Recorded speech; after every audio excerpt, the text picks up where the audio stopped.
Terkadang membentuk sebuah kebiasaan yang baik itu kendala utamanya adalah ya konsistensi. Gimana tuh, setuju nggak? Setuju dong.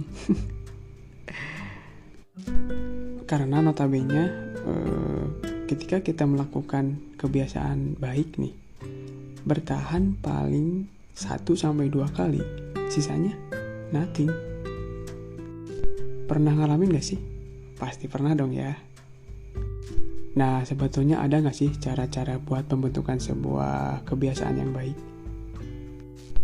Di video ini, kita coba sampaikan sebuah cara-cara untuk pembentukan kebiasaan yang baik, dimulai dari hal terkecil. Yang mana ini direview dari bukunya Atomic Habits karya James Clear. Sesuai dengan obrolan gue di episode pertama, bahwa next teman gue yang sampaikan. Kayaknya kalau teman gue yang sampaikan lebih menarik nih. Kita coba ya. Tonton sampai habis ini video biar nggak gagal paham, oke?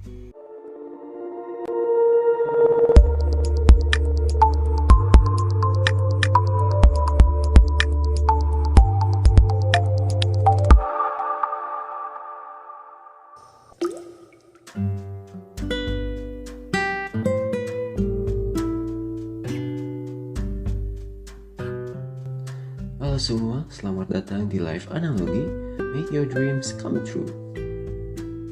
Gimana kabar hari ini? Lagi ngerasain apa? Hatinya gimana? Sedih atau senangkah?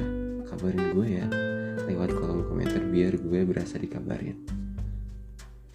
Baik, sekarang semua perasaan teman-teman yang gak enak buang jauh-jauh, lepas jauh-jauh, berhenti berpikiran dengan hal yang sebenarnya tidak perlu dipikirkan. Kita sejenak untuk fokus on yourself. Gak usah mikirin yang lain dulu. Oke, kita mulai ya. Actually, gue gak paham siapa yang dimaksud temen gue di episode sebelumnya. Istilah kutu buku atau apapun itu, I don't know. Entah itu sebutan buat gue pribadi atau orang lain. Tapi kebetulan gue hadir di sini di episode 2 yang jelas buat nyapa teman-teman dan semoga bisa menyapa di esok lusa, begitu pun seterusnya. Kali ini gue pengen banget sedikit nge-share, ngobrol tentang bagaimana kebiasaan membentuk identitas Anda dari Atomic Habits, James Clear. Namun sebelum itu, gue lupa memperkenalkan diri. And I will say hi again. Halo, nama gue Rais, kabar gue baik dan semoga selalu baik biar bisa terus sapa kalian. Oke, sebenarnya di sini sudah cukup sangat jelas uraian demi uraian. Tentunya buku ini sudah familiar bagi teman-teman karena memang sudah tersebar di mana-mana juga. Tapi di sini gue pengen sedikit berbagi juga tentang kebiasaan gue yang mungkin ada yang sama. Ada paragraf yang menarik, and I think ini relatable banget. Orang sering merasa sulit mempertahankan kebiasaan baik tidak lebih dari beberapa hari, bahkan dengan upaya yang tulus dan terkadang dengan dorongan motivasi sesaat, seperti berolahraga, bermeditasi, menulis buku harian, dan memasak. Itu sesuatu yang menyenangkan selama sehari atau 2 hari, tapi setelah itu menjadi sesuatu yang mengganggu.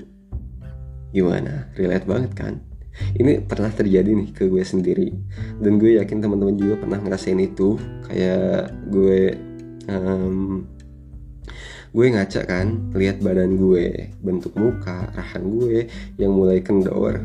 Karena gue gak mau itu terjadi, olahraga dong. Of course, gue harus olahraga. Dan lo tahu cuma bertahan sampai berapa kali? Gak lebih dari 4 kali. Seriusan. Selain itu, gue mutusin buat gak makan mie tengah malam nih. You know what? Yang terjadi selanjutnya? Wah, mie goreng enak nih. Susah guys, serius. It's not easy for me. Oke, di buku ini ternyata ada kuncinya. And I like this part. Ada 3 lapisan perubahan perilaku. Change to result, change in process, change in identity. Yang harus kita lakukan adalah fokus kita bukan pada hasil yang ingin kita capai, tapi tipe orang yang seperti apa yang kita inginkan. For example, orang-orang pengen mengenal gue sebagai orang yang positif vibes misalkan. Terus ada orang yang bilang dia orangnya positif ya, kelihatan banget ya dia harmonis dengan dirinya sendiri, atau dia kayak binaragawan, kelihatan banget ya hidup sehatnya. Right? You got it?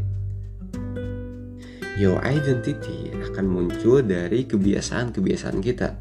Setiap aksi yang gue lakuin, yang lu lakuin, sama seperti suara dukungan untuk tipe orang yang gue inginkan, yang lu inginkan. Ada dua pilihan, kebiasaan berbasis hasil, kebiasaan berbasis identitas. Your identity akan muncul dari kebiasaan-kebiasaan kita. Setiap aksi yang gue lakuin, yang lu lakuin, sama seperti suara dukungan untuk tipe orang yang gue inginkan, yang lu inginkan. Di buku yang gue baca ada dua pilihan, kebiasaan berbasis hasil, kebiasaan berbasis identitas. Keduanya tentu saja memerlukan proses, but I think cara yang paling efektif ialah kebiasaan berbasis identitas. Teman-teman bisa lihat nih, bahwa kebiasaan adalah jalur untuk mengubah identitas. Cara yang paling praktis untuk mengubah siapa Anda adalah mengubah apa yang kita lakukan. For example, tiap kali teman-teman bermain gitar, teman-teman adalah seorang pemusik. Oke, katakan pada diri kita sendiri, makin banyak suara dukungan yang kita terima yang berasal dari diri kita sendiri, maka kisah hidup teman-teman bakalan berubah, cerita teman-teman bakal berubah. Trust me. Oke, you got it? Di buku ini disebutkan, identitas baru memerlukan bukti baru. Bila terus menampilkan suara mendukung yang sama seperti biasanya, Anda akan mendapatkan hasil yang sama seperti biasanya. Kalau tidak ada yang berubah, tidak ada pula yang akan berubah. Dalam buku ini disebutkan, identitas baru memerlukan bukti baru.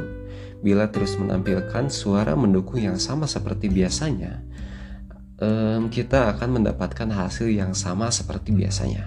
Kalau tidak ada yang berubah, ya tidak ada pula yang akan berubah. Pertama, putuskan tipe orang seperti apa yang kita cita-citakan, yang lu cita-citakan.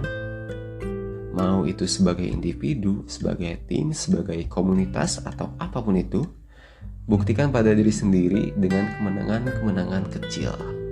Oke, dari semua yang gue katakan, ayo kita coba dengan pola kebiasaan berbasis identitas, bukan pada hasil. Teman-teman pengen dikenal sebagai apa? Yang orang lain tahu atau yang orang lain lihat dari diri kita tuh orang yang seperti apa? Oke, saya Rais undur diri. Jangan lupa like, comment, and subscribe. And see you again.